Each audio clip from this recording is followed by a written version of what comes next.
আসসালামু আলাইকুম। কেমন আছেন সবাই? আশা করি সকলেই ভালো আছেন। আজকে কথা বলবো কোরিয়ান ভাষায় সংখ্যার একক নিয়ে।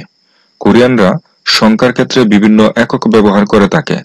আর আজকে আমরা দেখব কোরিয়ানরা সংখ্যার ক্ষেত্রে কি কি একক ব্যবহার করে। সংখ্যার একক। 1 নম্বরে ইল। এই ইল অর্থ আমরা জানি এক এবং কাজ, কিন্তু এখানে এই ইল হচ্ছে দিন বা তারিখ গণনার একক। দিন বা তারিখ গণনার একক হচ্ছে ইল, অর্থাৎ এই ইল অর্থ হচ্ছে দিন বা তারিখ। যেমন সামিল, এই সামিল অর্থ হচ্ছে 3 দিন বা 3 তারিখ। সামিল 3 দিন বা 3 তারিখ। 2 নম্বরে চো। এই চো হচ্ছে সেকেন্ড গণনার একক, অর্থাৎ এই চো অর্থ হচ্ছে সেকেন্ড।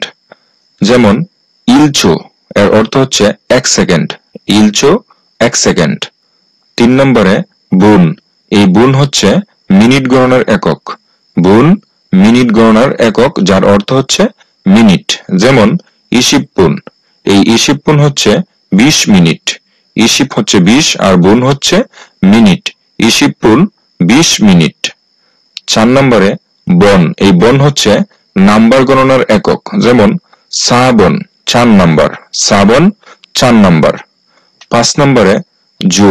এই জু হচ্ছে সপ্তাহ গণনার একক, আর এই জু অর্থ হচ্ছে সপ্তাহ। যেমন সামজু 3 সপ্তাহ। সামজু 3 সপ্তাহ। 6 নম্বরে উয়েল। এই উয়েল হচ্ছে মাস গণনার একক, আর এই উয়েল অর্থ হচ্ছে মাস।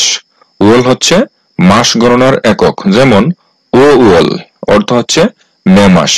এরপরে হচ্ছে 7 নম্বরে গেউয়েল।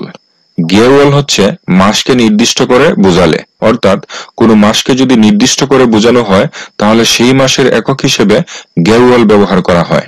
যেমন ইলগেউয়েল, এর অর্থ হচ্ছে 1 মাস।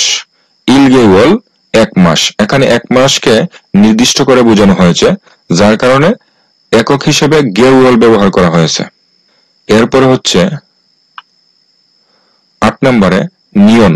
নিয়ন হচ্ছে বছর বা সাল গণনার একক।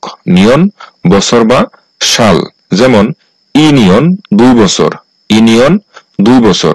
আবার যদি সাল হিসেবে নিয়নের ব্যবহার আসে তাহলে এখানে হচ্ছে ইচন ইশিপসা নিয়ন, অর্থাৎ 2024 সাল। এখানে নিয়ন সালের একক হিসেবে ব্যবহৃত হয়েছে। এরপরে হচ্ছে 9 নাম্বার ওয়ন। ওয়ন হচ্ছে কোরিয়ান মুদ্রার একক, অর্থাৎ ওয়ন কোরিয়ান মুদ্রার একক। যেমন পেগুয়ন, এর অর্থ হচ্ছে 100 ওয়ন। পেগুয়ন 100 ওয়ন। 10 নম্বরে চুং। চুং হচ্ছে তলা, বিল্ডিং এর, অর্থাৎ বিল্ডিং এর তলা গণনার একক হচ্ছে চুং।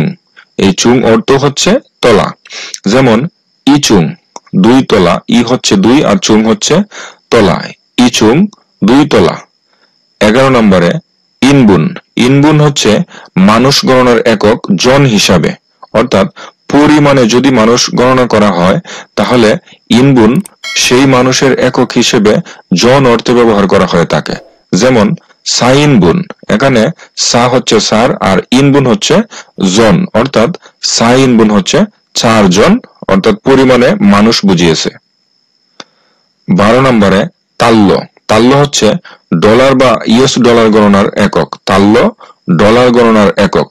যেমন শিপ তাল্য। এখানে শিপ হচ্ছে 10 আর তাল্য হচ্ছে ডলার গণনার একক। শিপ তাল্য $10। শিপ তাল্য $10। আজকের ভিডিওটি এখানেই শেষ করছি। দেখা হবে পরবর্তী কোনো ভিডিওতে। আল্লাহ হাফেজ।